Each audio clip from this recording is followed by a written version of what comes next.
공부한 남자 빅공남 빅데이터 분석기사 필기시험 준비 시작하도록 하겠습니다. 오늘은 고등학교 수학 내용 중에 확률 변수 및 용어 정리 시작하도록 하겠습니다. 여러분들 내용 고등학교 수학 보면은 표본, 사건, 이산형, 연속형, 확률 밀도 함수, 확률 분포 이런 얘기가 나오는데요. 먼저 분석기사 필기시험 책에서 확률 분포 관련된 내용을 먼저 찾아보겠습니다. 제가 일부 내용 제가 공부한 책에서 일부 발췌를 했는데요.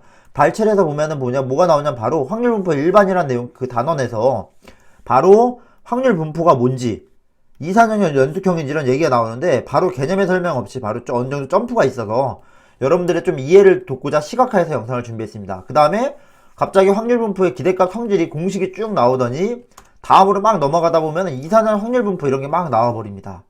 그래서 여기서 이산 확률 분포, 연속 확률 분포 이런 단어들, 그 다음 표본 공간 이런 단어들을 조금 고등학교 수학 개념을 도입해서 이해를 하고 책을 보시면은 이해가 빠르지 않을까 해서 준비를 했습니다. 그래서 뒤에 가면 뭐 연속형 확률 변수는 뭐 T분포 이런 것도 등장하고요. 확률 변수란 말이 자꾸 나오죠. 그래서 오늘의 주제입니다. 오늘의 주제. 첫 번째, 확률 변수란 무엇인가? 두 번째, 확률 분포 표가 무엇인가? 세 번째, 이산형, 연속형 확률 변수 구분하기. 네 번째, 확률 밀도 함수 구하기 순으로 준비를 했습니다.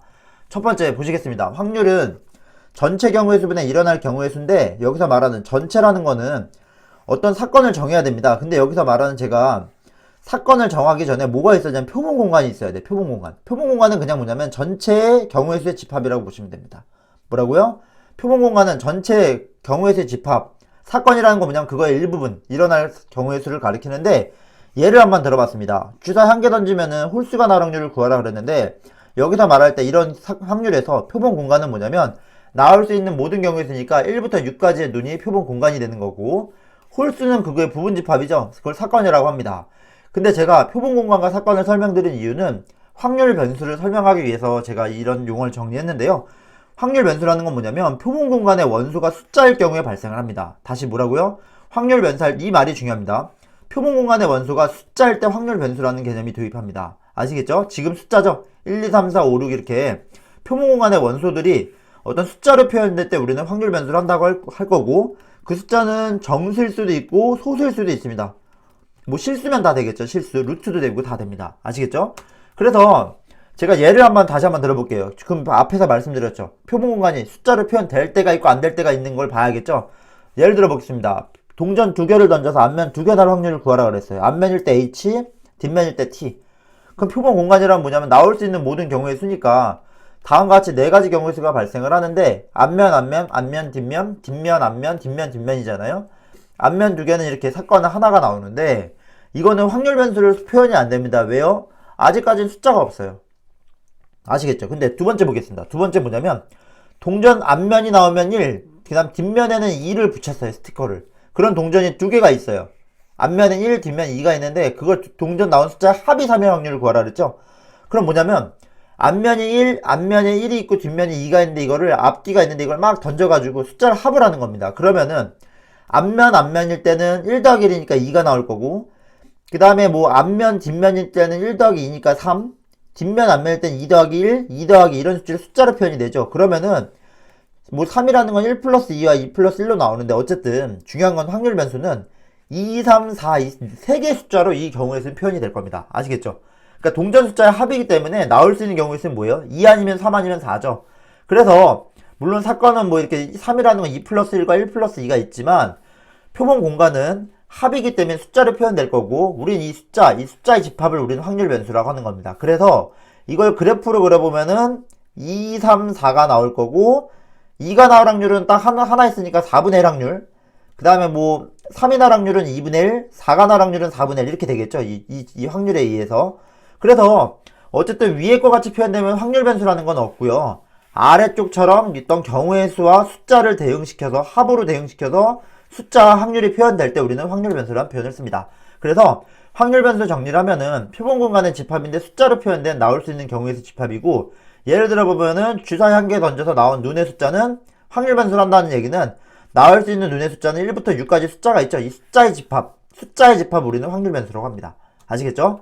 그런데 확률 변수가 나오면 그 다음 뭐가 나오냐면 확률 분포표라는 게 나와요.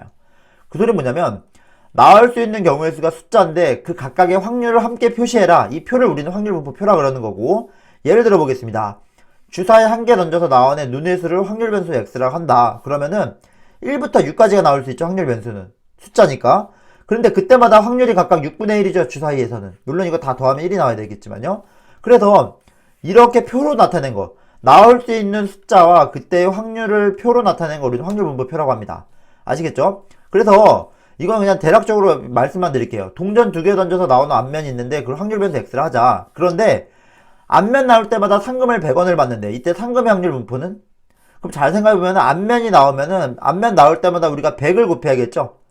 그죠? 그게 y라고 하면은 이 상금의 분포는 이렇게 됩니다. 왜냐하면 앞면 나올 때마다 100원씩 받으니까 0원, 100원, 200원 받겠죠? 그죠? 그 다음에 확률은 똑같겠죠? 앞면 나올 확률, 뒷면 나올 확률, 그 다음에 앞면 2개 나올 확률. 그러면 여러분들 한번 생각해보세요. 이게 확률 분포표인데 이걸 다시 그래프를 그리면은 0원 나올 확률이 4분의 1, 100원 나올 확률이 2분의 1, 200원 나올 확률이 4분의 1이 됩니다. 즉 확률 변수와 확률 분포표를 나타냈죠. 아시겠죠? 그런데 조금 더 나아가서 보면은 이런 표가 있을 때 기억나시겠지만 이런 표가 있을 때 우리가 뭘 하냐면 기대값이라는 걸 했었어요. 기대값은 뭐냐면 이 확률 변수와 확률을 곱해가지고 숫자를 더했었거든요. 0 곱하기 4분의 1, 그죠? 100 곱하기 2분의 1, 200 곱하기 4분의 1 해서 이런 숫자를 더해야만 150이라는 숫자가 나왔는데 그래서 우리는 이 확률 변수 S, 그러니까 중요한 건 확률 변수가 나오죠. 확률 변수의 기대값이라는 건 150이라는 숫자가 나왔고 이 의미가 중요합니다. 의미는 뭐냐면 평균적으로 150원 받는다 이런 얘기죠. 무슨 소리냐? 동전 2개 던져서 앞면일 때 100원을 받으면은 2번 던졌을 때 평균적으로 우리는 한 150원 정도 받는다는 의미를 하고 있습니다. 이게 기대값이죠. 아시겠죠? 어쨌든 기대값을 구하기 위해서는 이런 확률 분포 표가 필요하고 확률 변수와 확률이 나타낸 표가 필요하기 때문에 우리는 확률 변수를 배우는 겁니다. 그래서 확률 변수는 그런 식으로 숫자와 확률을 해서 기대값 구하는 데 쓰는데 갑자기 이산형 연속형이라는 말이 나오죠. 그래서 제가 정리를 했습니다. 이산형 확률 변수라는 거는 한 개 던져서 나오는 숫자의 수인데 또 이런 거 숫자 동전 2개 던져 앞면 숫자 이거는 유한한 개수의 집합이 나올 때 우리는 이산형이라고 그럽니다. 하지만 연속형 확률 변수라는 건 뭐냐면은 키라든지 몸무게랍니다. 몸무게를 가리킵니다. 예를 들어서 키라는 거는 끝도 없죠. 변수가 172.3, 172.33, 172.44444 그 소리 뭐냐면 확률 변수가 끝도 없어요. 소수점까지 빼곡하게 숫자로 차 있는 거 우리는 연속형 확률 변수를 합니다. 아시겠죠? 그래서 제가 그림으로 시각화해서 나타냈습니다. 이산형 확률 변수와 연속 확률 변수는 이산형 숫자가 떨어져 있다. 유한한 숫자니까 표가 나올 거고 이렇게 띄엄띄엄 표가 나올 거고 그래프는 이렇게 막대로 띄엄띄엄 하나 둘 세 개 정도 이런 그래프로 나올 때 우리는 이산형 확률 변수를 하는 거고요. 연속형 확률 변수는 뭐냐면 연속될 때 키 몸무게 같이 171점이 이렇게 숫자가 여기 숫자로 막 표현이 돼가지고 여러가지 숫자가 나올 때 우리는 연속형 확률 변수를 하고 그건 확률 분포표라는 게 없죠. 이런 표를 못 그려요. 다만 그래프를 그릴 수가 있습니다. 이럴 때 필요한 게 확률 밀도 함수예요. 아시겠죠? 그래서 말씀드렸듯이 키라든지 몸무게라든지 어떤 소수점이 끝도 없는 숫자들은 표를 못 만든다. 왜? 표가 이렇게 표로 안 나타나요. 그래프로 나타냅니다. 그래서 이 함수를 우리는 확률 밀도 함수라고 하고 확률 밀도 함수의 면적의 확률이 됩니다. 예를 들어서 키가 170 이상, 175 이하의 확률 이런 식으로 나와요.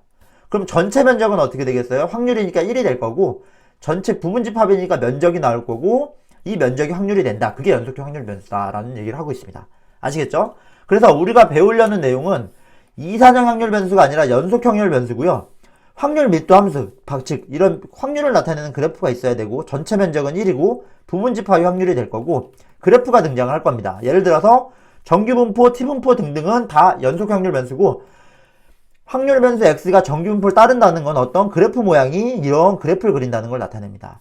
마찬가지로 t분포도 어떤 분포가 있는데 어떤 그래프 모양이 있을 거고 어떤 확률 변수가 정규분포, t분포 어떤 분포를 따른다는 거는 그래프의 모양을 알 수 있는 거고 그거의 확률 밀도 함수를 안다는 겁니다. 대략적인 모양을 알고 있다.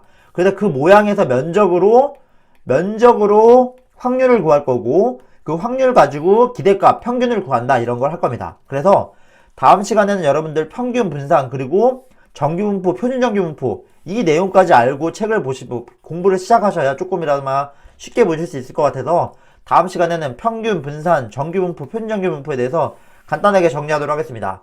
긴 영상 시청해주셔서 감사하고요. 여러분들 구독, 좋아요 꼭 부탁드리겠습니다. 그리고 질문이 있으시면 꼭 댓글로 질문 그리고 여러분들의 피드백 꼭 부탁드리겠습니다. 감사합니다.